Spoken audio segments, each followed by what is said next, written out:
couple of other things that happen commonly, especially in the past couple of years. Feeling safe exercising outdoors or in gyms. Hmm. And so certainly COVID impacted Black and Brown communities in a much more significant way than white Absolutely. communities. And going to the gym did not feel safe and hasn't for a little while. Um, Also, there was an uptick in just violence against Asian Americans during the time I worked in the clinic. And so we would set goals for going out for a walk, and then we would, talk about what happened and realize that that was a factor. Wow.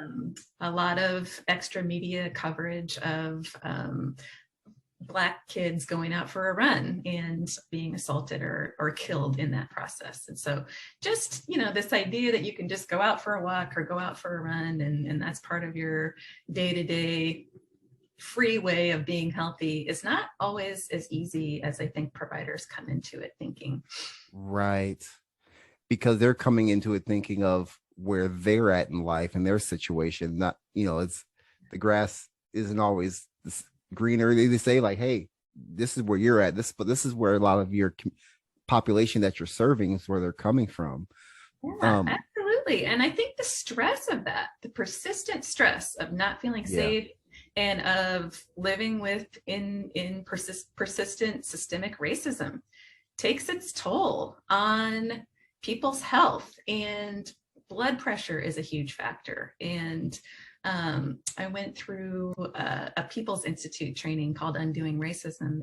And one of our facilitators said, don't ask what we're eating, ask what's eating us, because that mm, is the starting place for really understanding what are all the impacts, what is going on in the system that is outside the control of the individual. And so only when we start asking that question do we stop really pathologizing people for not adapting to a really sick society, and really getting into that individual listening and curiosity, and creating a plan considering all the factors that is going to help each individual be successful.